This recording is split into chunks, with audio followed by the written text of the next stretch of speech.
Hello everyone, this is Lobo and the dog here. I wanted to talk about some popular dog supplements that are primarily used for joint health in dogs, cats, horses, and even humans. Let's talk about glucosamine and chondroitin sulfate. Osteoarthritis is a degenerative, irreversible disease that causes inflammation and deterioration of cartilage and bone. The spinal vertebrae, hip, the knee, the elbow, and the carpus joint are the most commonly affected. 20% of dogs before their first year will develop osteoarthritis, and by the time they are 8 years old, 80% of dogs will have it. Glucosamine, glucosamine sulfate, or glucosamine hydrochloride is an amino sugar with glycosaminoglycans, which is a natural compound found in cartilage in the body. Common arthritis medications such as non-steroidal anti-inflammatory drugs, more commonly prescribed like tramadol or rimadyl, can cause some side effects, including gastrointestinal upset, ulcers, vomiting, diarrhea, and possible liver and kidney damage if given in large quantities over a prolonged period of time. Glucosamine and chondroitin sulfate can be an alternative to those medications. Chondroitin sulfate is made from cow or pig cartilage and is also derived from the shells of crabs, oysters, and shrimp, or synthesized from plant sources in laboratories. It's also naturally produced in healthy cartilage in the body. In commercial dog foods, companies will add glucosamine and chondroitin that are made of different animal protein meals, such as lamb, pork, chicken, beef, salmon, or fish meal. These different meals are made up of meat, cartilage, and bone, leaving out the hair, hide, stomach, or rumen contents, hooves, and blood of that particular animal. All the meat and cartilage and bone is rendered after all the water is removed from cooking, making it a great source of glucosamine and chondroitin. I will have a link in the description below what to look for on dog food labels.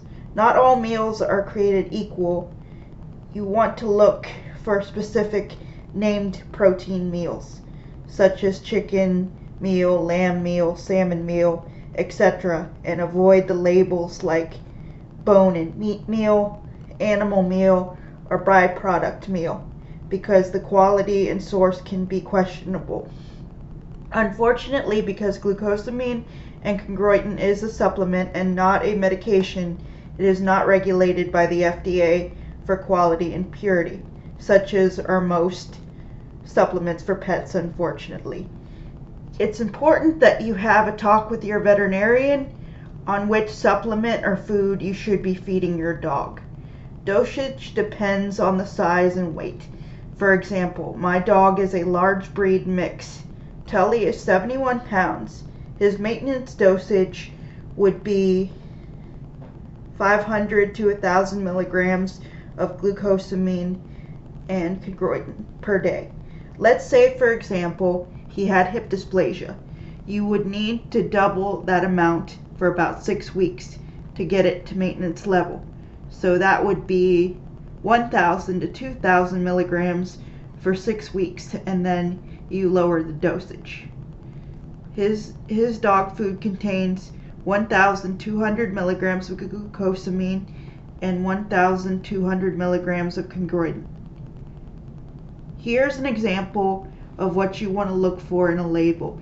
This is the food that I personally feed Tully. As far as studies are concerned, whether glucosamine and chondroitin are helpful, it's hit or miss. Here's a study from Alberta, Canada that couldn't find conclusive evidence that glucosamine and chondroitin helps with osteoarthritis. It cites a few other studies that have been done over the years. There was a double-blind study on 35 dogs over a span of 98 days in Dublin, Ireland that had more positive results. Someday I would like to see these clinical trials over a lifetime of the dogs on glucosamine and chondroitin versus dogs who were not given these supplements to see what the results would be. This is anecdotal evidence. I've had 2 large breed dogs over my lifetime because I fed them glucosamine and chondroitin in their food throughout their entire lives, kept them at a healthy weight, and they were both service dogs. As such, they were never kept in kennels for prolonged periods of time. They never had arthritis or joint stiffness. Maestro was an 85-pound golden retriever, which are prone to those types of joint issues.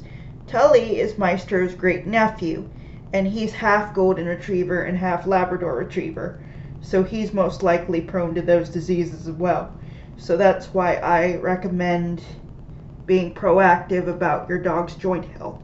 Never start a supplement without talking to your veterinarian first.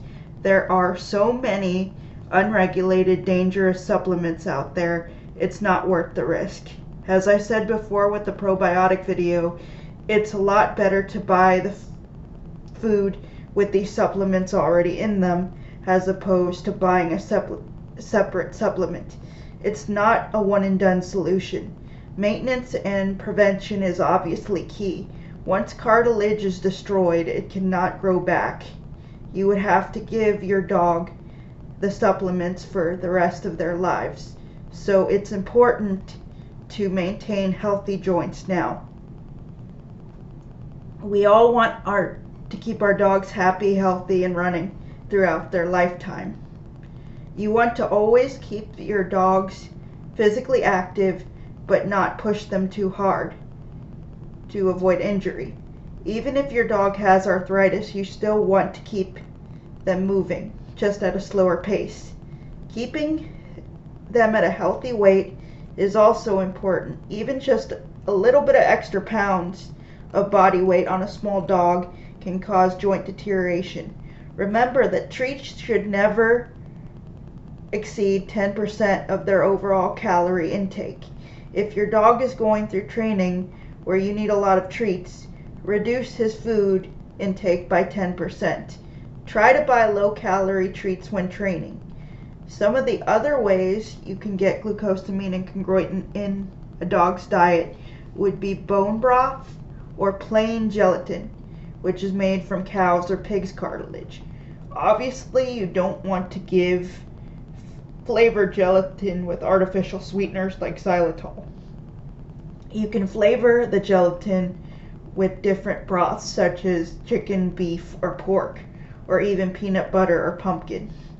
You can also give your dog chicken feet, beef trachea, or marrow bones, which have glucosamine and chondroitin already in them.